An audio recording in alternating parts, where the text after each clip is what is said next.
कार्तिक मास व्रत 31 अक्टूबर से 30 नवंबर तक। कार्तिक मास की बड़ी महिमा है।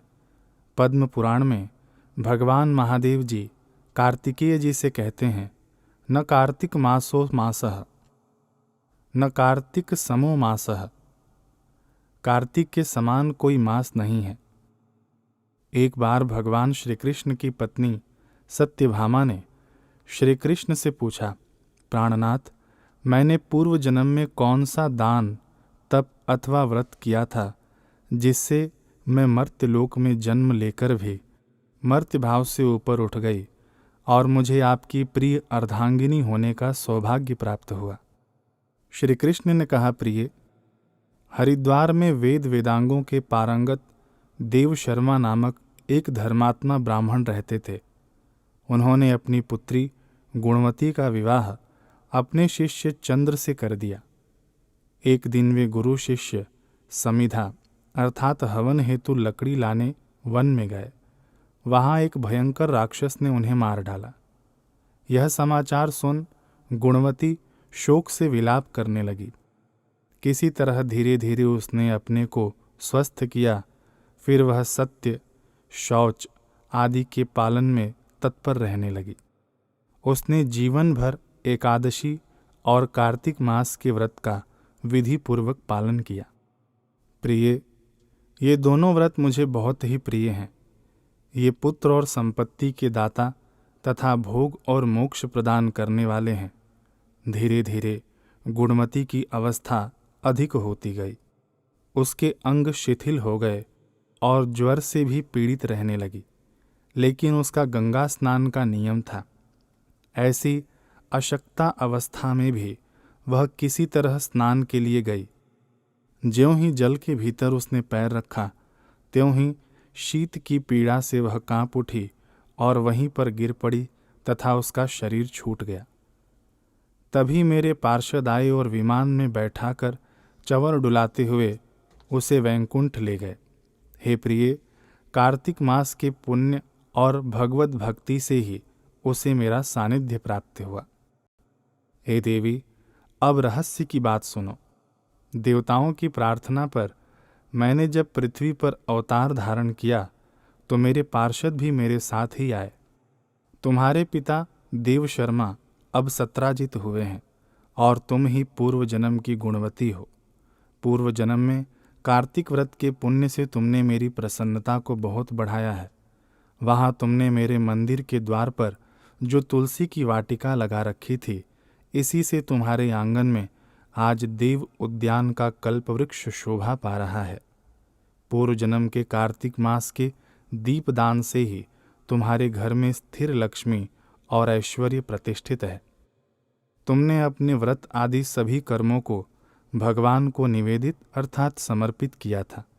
उसी पुण्य से तुम मेरी अर्धांगिनी हुई हो। मृत्यु पर्यंत तुमने जो कार्तिक व्रत का अनुष्ठान किया, उसके प्रभाव से तुम्हारा मुझसे कभी वियोग नहीं होगा।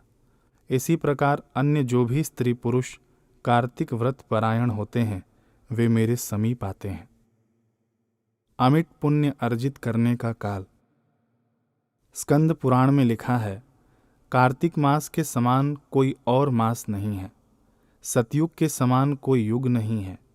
वेदों के समान कोई शास्त्र नहीं है और गंगा जी के समान दूसरा कोई तीर्थ नहीं है। पूज्य बापू जी कहते हैं, कार्तिक मास में सुबह नींद में से उठते ही अपने शुभ अर्थात आत्मा परमात्मा का चिंतन करें। आज क्या देय है अर्थात आज क्या देने योग्य है, क्या अनुकरणीय है और क्या त्याज्य है, यह विचार कर लें। फिर शांत चित्त होकर अपने परमात्म देव का सुमिरन करने एवं मंत्र जप के बाद जिस तरफ की नथुने से श्वास चलता हो, वही हाथ मुंह की उसी तरफ घुमाएं और वही पैर धरती पर रखें तो मनोरथ सफल होता है। कार्तिक मास में वर्जित। ब्रह्मा जी ने नारद जी को कहा, कार्तिक मास में चावल, दालें, गाजर, बैंगन, लौकी और बासी अन्न नहीं खाना चाहिए। जिन फलों में बहुत सारे बीज हों, उनका भी त्याग करना चाहिए और संसार व्यवहार न करें। कार्तिक मास में विशेष पुण्यदायी। प्रातः स्नान, दान, जप, व्रत, मौन, देव दर्शन, गुरु दर्शन, पूजन का अमिट पुण्य होता है। सवेरे तुलसी का दर्शन भी समस्त पापनाशक है। भूमि पर शयन, ब्रह्मचर्य का पालन, दीपदान, तुलसी वन अथवा तुलसी के पौधे लगाना हितकारी है। भगवत गीता का पाठ करना तथा उसके अर्थ में अपने मन को लगाना चाहिए। ब्रह्मा जी नारद जी को कहते हैं कि ऐसे व्यक्ति के पुण्यों का वर्णन महीनों तक भी नहीं किया जा सकता। श्री विष्णु सहस्त्र नाम का पाठ करना भी विशेष लाभदायी है। ओम नमो नारायणाय, ओम नमो नारायणाय। इस मंत्र का जो जितना अधिक जप करे उसका उतना अधिक मंगल होता है।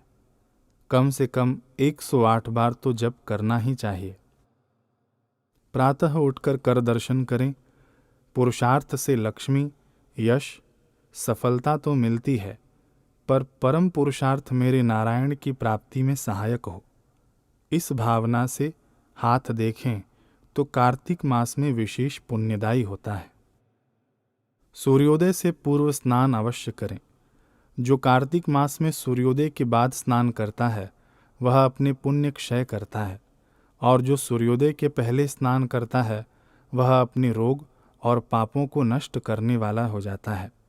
पूरे कार्तिक मास के स्नान से पाप शमन होता है तथा प्रभु प्रीति और सुख दुख व अनुकूलता प्रतिकूलता में सम रहने के सद्गुण विकसित होते हैं। पूज्य बापूजी कहते हैं कि हम छोटे थे तब की बात है। हमारी माँ कार्तिक मास में सुबह स्नान करती, बहनें भी करती, फिर आस पड़ोस की माताओं बहनों के साथ मिल के भजन गाती।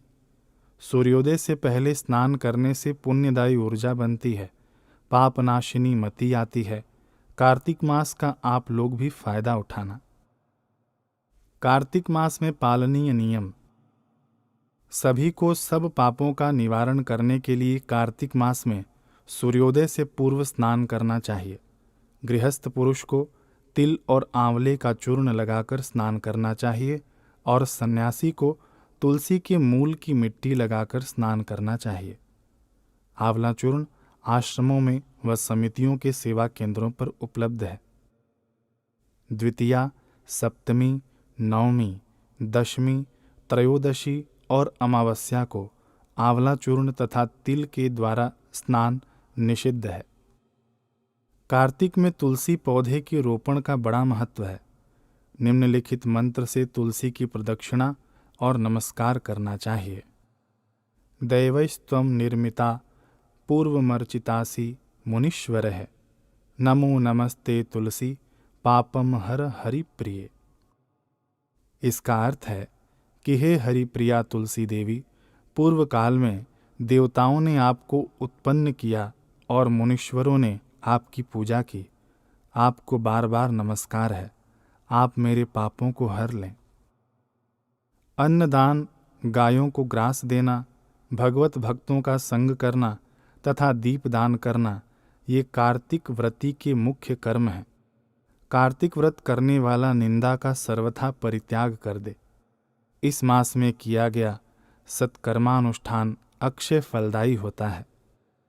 इस मास में दीपदान करने से समस्त पाप नष्ट हो जाते हैं और महान श्री, सौभाग्य और संपत्ति की प्राप्ति होती है। कार्तिक मास में भगवान नाम कीर्तन नित्य करना चाहिए। इस मास में गीता के पाठ के पुण्य की महिमा बताने की शक्ति मुझ में नहीं है, ऐसा ब्रह्मा जी ने कहा है। पुष्कर पुराण में आता है, जो मनुष्य कार्तिक मास में संध्या के समय भगवान श्री हरि के नाम से तिल के तेल का दीप जलाता है, वह अतुल लक्ष्मी, रूप, सौभाग्य एवं संपत्ति को प्राप्त करता है। कार्तिक मास में बैंगन तथा करेले का त्याग कर देना चाहिए। कार्तिक शुक्ल एकादशी से पूनम तक का व्रत भीष्म पंचक कहलाता है। जो इस व्रत का पालन करता है उसके द्वारा सब प्रकार के शुभ कृत्यों का पालन हो जाता है। यह महापुण्यमय व्रत महापातकों का नाश करने वाला है। निस्संतान व्यक्ति पत्नी सहित यह व्रत करे तो उसे संतान की प्राप्ति होती है। कार्तिक में शहद का सेवन, कांसे के बर्तन में भोजन और मैथुन का विशेष रूप से परित्याग करना चाहिए। कार्तिक में तिल दान, नदी स्नान, सदा साधु पुरुषों का सेवन और पलाश पत्र से बनी पत्तल में भोजन मोक्ष देने वाला है। जो कार्तिक में आंवले की छाया में बैठकर भोजन करता है, उसका वर्ष भर का अन्न संसर्ग जनित दोष अर्थात जूठा या अशुद्ध भोजन करने से लगने वाला दोष नष्ट हो जाता है। इस मास में मौन व्रत का पालन, पलाश के पत्तों में भोजन, तिल मिश्रित जल से स्नान, निरंतर क्षमा का आश्रय और पृथ्वी पर शयन, इन नियमों का पालन करने वाला पुरुष युग युग के संचित पापों का नाश कर डालता है। ऐसी अनेक ज्ञानवर्धक जानकारियां प्राप्त करने हेतु ऋषि प्रसाद एवं लोक कल्याण सेतु पत्रिका के सदस्य बने।